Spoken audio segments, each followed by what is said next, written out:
So I was wondering, like, what keeps you going in creating these kinds of stuff? Well, I think I can relate it to my service, brand visibility. Because if you are always visible, you become the top of the mind. You become the highly recommended person, even though they haven't worked with you.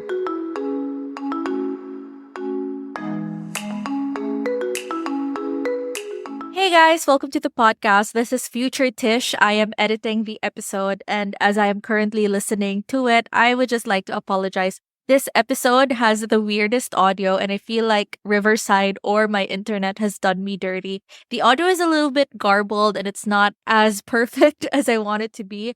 But I hope you still enjoy this podcast because Denise really shared some really awesome, valuable stuff in it. I hope that the audio does not discourage you from listening until the end because she really did share a lot of really good stuff in it. And I promise you the next episode is going to sound so much better. So, yeah, I hope you enjoy this episode. Oh my gosh, Denise, thank you so much for saying yes to this invitation. And so I'm so excited and I'm so happy that this is happening. But before we get into like the whole conversation, I want to give you the floor to like let the people know who you are, what you're doing. My name is Denice and I'm a brand strategist and consultant for beauty, travel, and lifestyle brands. And sometimes if they do resonate with me, they also reach out to work with me. Maybe you could share more about the community. Like, how did you end up with the community and all? Yeah, it's an urge during that time kasi to put up my own community. And I felt like during that time, there was no community that is very open to newbies because all of them are just gurus and experts. Some of them, some newbies are, reaching out to me. They feel that they are not being seen and heard.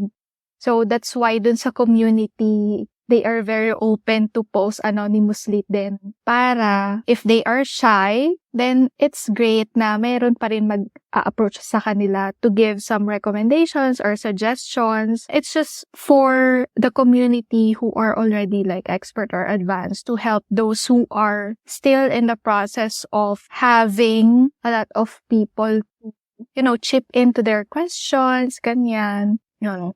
I virtually met you through, I guess, a community online then. But that being said, I feel like the communities I belong in are, ano naman sila, parang, or maybe it's a case-to-case basis. Parang for me, medyo open naman sila ganyan. So I was curious, like, did you ever feel this sort of like similarity with the people in your community that inspired you to create this safe space for them? Simula pa lang, nag-start pa lang, may mga times na may mga questions ako na I feel hindi nasasagot, ganyan. Or maybe I'm just the type na kailangan ko, mas nagtatribe ako kapag may one-on-one. And I get it, like these communities are super big.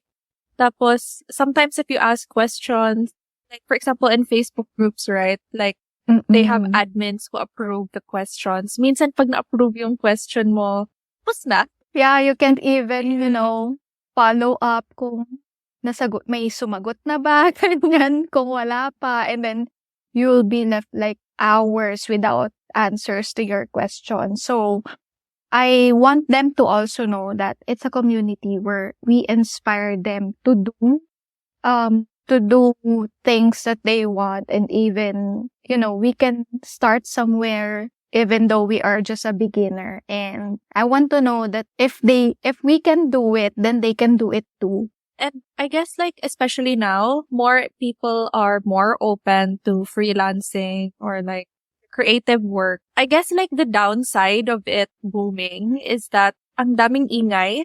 Yeah. Like you said, ang daming guru. So parang mahirap pumili kung kanino ka makikinig. Yes. So it's really nice that you created this space na hindi lang sila yung nakikinig, pero sila din yung pinapakinggan. Exactly. Yeah, I love that. Okay, so I know like we're talking about the community and all, but like prior to that, you were saying that you are a brand designer. Is that correct? Yeah, strategist and consultant na right now. But before, I was a designer. What does that mean?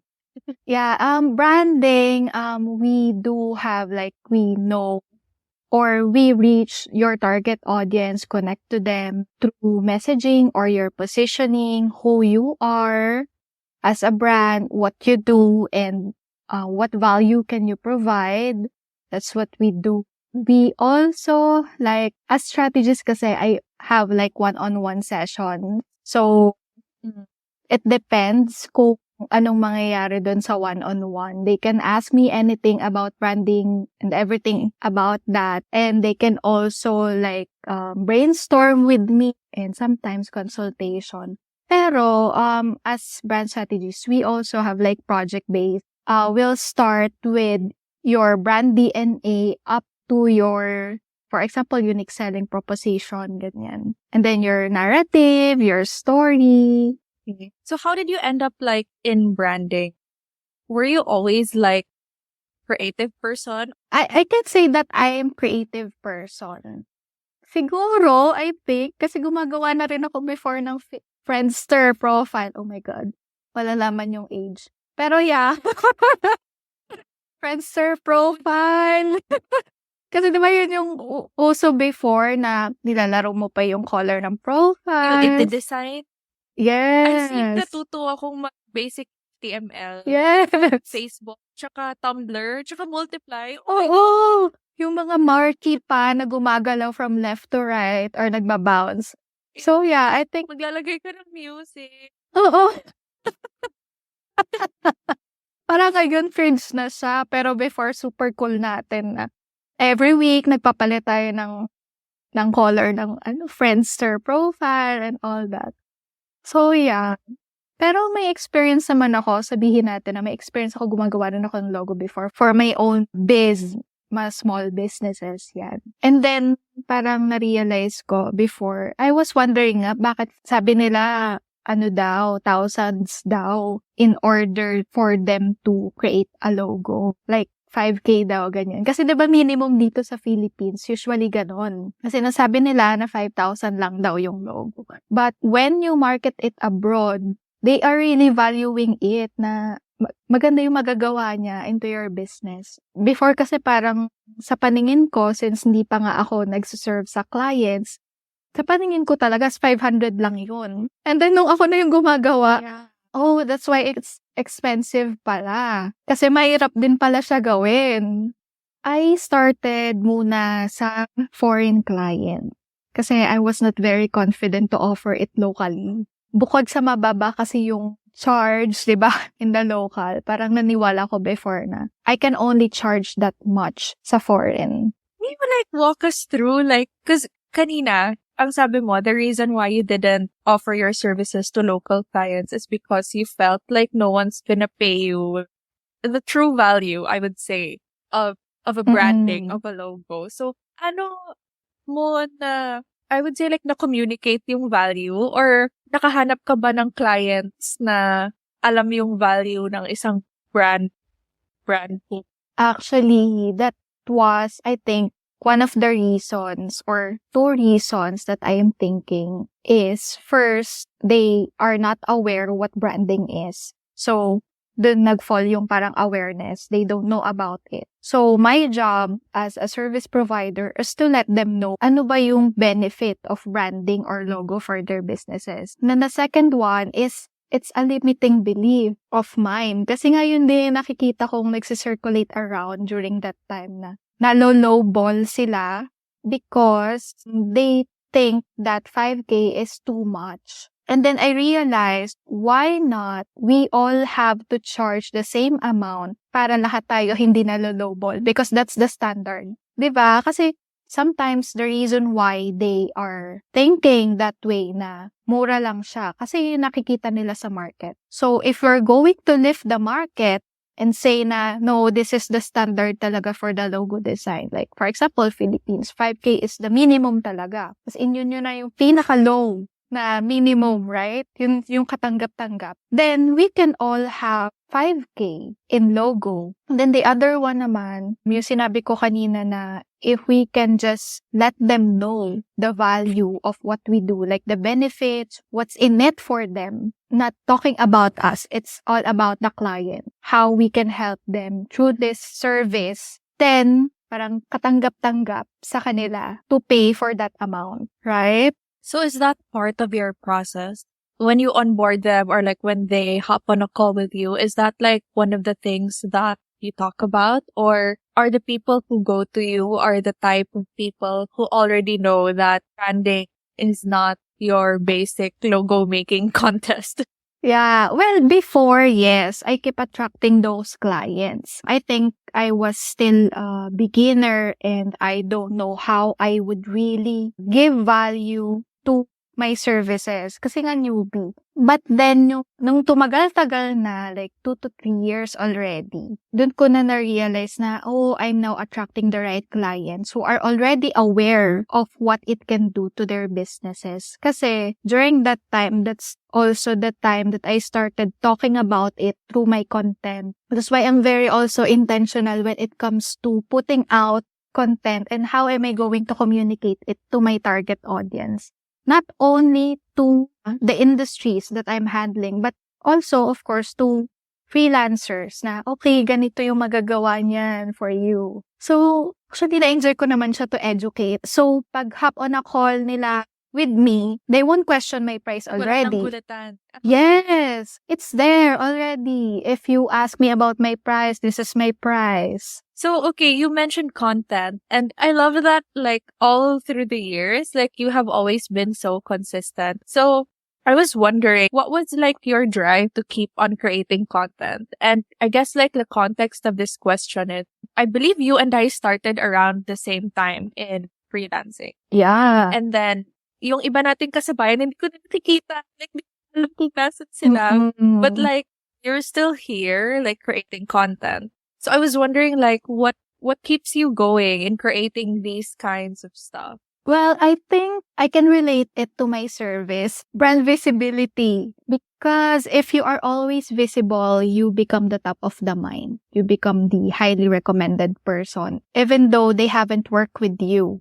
And if people see you posting and creating content that will give them a hint na, okay, this person is really doing what she's telling me to do. So I guess I will follow this person already. Way back, I think 2021, I stopped showing up and that decreased my chances of closing clients. Like when I assessed, oh, that's why I didn't close any client during that month because I was not showing up. So that's why I'm very consistent and intentional when it comes to showing up now. I realized that most of the clients that I have worked with are reaching out to me, not because I reach out to them. Having more inbound leads through content, I think that's my strength instead of me reaching out to them. So I double down into that. I feel like last year I stopped creating content because of burnout, which is a topic I want to ask you about. Yeah. Last year I stopped creating content for a while,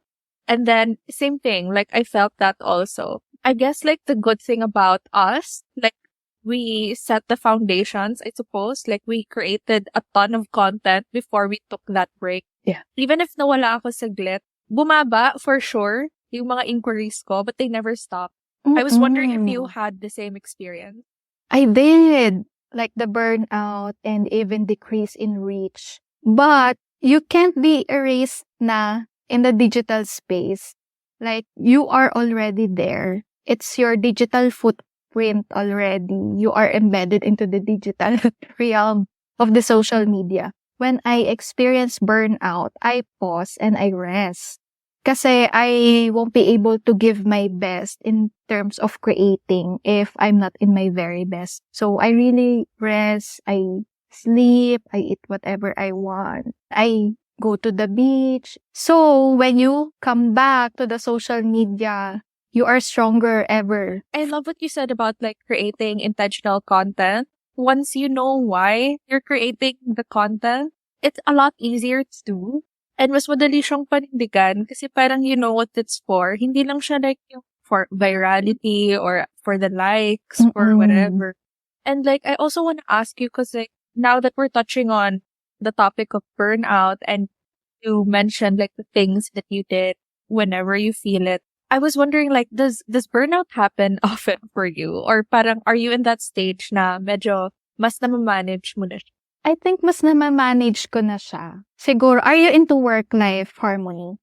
Yes. But honestly, okay, so here's and I feel like this is a mindset thing. I don't believe in balance. I need to be coached on this, I promise. Pero like for the longest time, hindi ako naniniwala sa balance. Feeling ko, you have to sacrifice one thing for you to get another.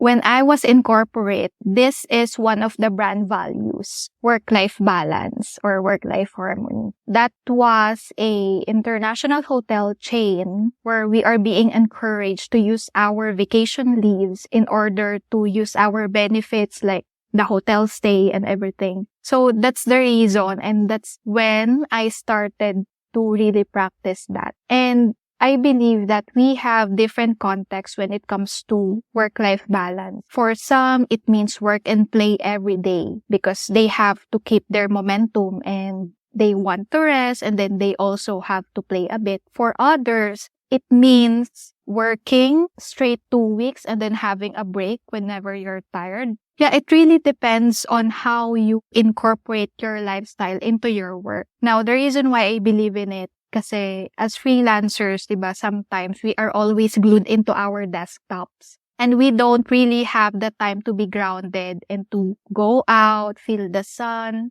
Yun yung naging hugot ko. I had a client before, she's a doctor. She told me about having a healthy lifestyle changes. So that's the reason. That's one of my inspiration. That's why, yeah, I keep on practicing it. It's very enjoyable actually. Lalo na kapag nag-araw-araw ka na run. I totally get that. It kind of sucks that I have to experience, all these things that I'm experiencing for me to reconsider, like, restructuring my whole lifestyle. Because, yeah, like what you said, parang us freelancers, technically we're free, but we're always glued. Not naman sa laptops, we're always on our phones. And alam mo, napansin ko, never na akong nag-phone na hindi nag-work. So ba? Yeah. Like, even if like nagte-TikTok ka, you're low-key judging yung structure. Tinitingnan mo yung mga hashtags. Or, I'm pretty sure for you, because like you're into design and everything, baka iniisip mo yung ad na, ay, ang pangit ng font combination. Or yung mga ganun. So, yun nga, parang right now, I'm also like exploring yung work-life harmony, not balance. Yeah, now that I'm experiencing all these like health stuff, I had to make the tough decision, and I called that decision sacrifice for me to have this quote-unquote balance. So I had to let go of some team members. I had to let go of clients because like it's starting to become too much. I guess yun yung context as to why I did not believe that it exists. Like in order for me to have a healthy lifestyle, I have to let go of some clients. If I want to have a ton of clients, parang yung trade-off nun talaga is me not sleeping. And I know that it sounds like a mindset problem, but yeah, I love that you mentioned that. So, since you mentioned that and you said na na-enjoy mo yung harmony and everything, what tips can you give me? Yeah, another thing, I practice slow living. It means that you're just going to have like meditation kahit at night or even in the morning, just to keep you grounded, to enjoy every moment. It's like being in the present, be mindful, spend time with your loved ones, even in travel. So very interesting. Okay, so I guess like one of my mindset issues, right, is like you have to let go of one thing to have the other. And I feel like that's no longer the case for you. Now that you're doing slow lifestyle and all that stuff, did you feel like you have to let go of like clients or parang, like an income goal? Did you feel like you could no longer reach this income goal because you changed your lifestyle? Yeah, at first, yes. When I was starting, I thought that there is still an income ceiling because of how I live. Because, of course, if you want the lifestyle of a work-life balance, you will have to always put yourself first. And if you have a lot of clients, for example, and you don't have a team like me, then that would be a problem because you won't be having enough time for yourself already. Did you figure out that there was no income ceiling and how did you come about to that? Or parang compromise na ginawa mo na para hindi ma-sacrifice yung income mo? I diversify my offers instead of only focusing on done for you services. I expanded to done with you, and in the done with you, I have this boot camp. Instead of I'll be the one to do their own brands, I'll be just there in 8-week session live for me to guide them to do their branding. And then I did have a consultation in the side, and then I only accept one each day. So it's like scaling slowly and with only one woman team. So that's so interesting. And then I love that you created a community because I believe because I see some of your TikToks and these are like some of the things that you talk about. Is this also something that you tackle inside the community? Yeah, if you saw my videos, some of them are like based on experiences, my own POVs. That's the reason why I put it out there kasi it might resonate with someone and someone might find value in it. Ayun siya. And then sometimes I also share like tips inside the group. For transparency, that group is both free and paid. Meaning from time to time, there are also offers inside. As we're wrapping this up, maybe you could leave us with like some tips for the listeners on like maybe some of your learning as to how like you ended up thriving in this space. Like as I mentioned earlier, parang we kind of started around at the same time.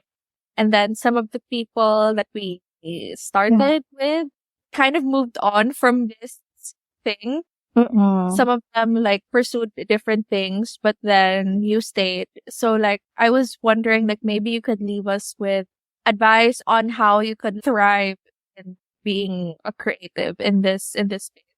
Being surrounded by the right people is the number one. And then being consistent is number two. I have this quote from the book of Angela Duckworth, and the title of the book is Grit. This quote lives in my head rent-free. So it says here, consistency of effort over the long run is everything. Yon. Yeah, I read that book also. Tas also remind me of like this Filipino saying na parang talo ng masipag ang magaling or parang ganun. Because like greatness, if it's not practiced, it eventually wears off. But if you are masipag or if you like work on it every single day, there's only one way for you to go. It's only for you to get better and better. Yeah. So that's so interesting that you shared that. And also love that your tip is about being surrounded by like-minded people or like people who you aspire to be.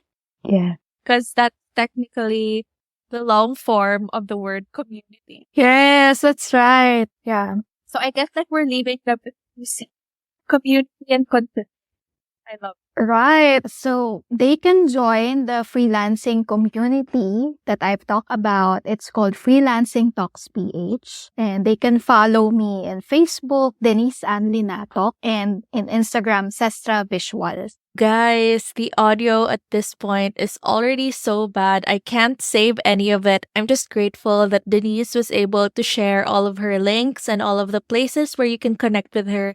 But just in case that also ended up being garbled, everything is going to be in the show notes. Thanks again for tuning in. I hope you learned a lot because I honestly did. I'm inviting her again for a part 2, so that's something that you can watch out for. And yeah, I hope you learned something from this, and I'll see you again on the next one. Bye!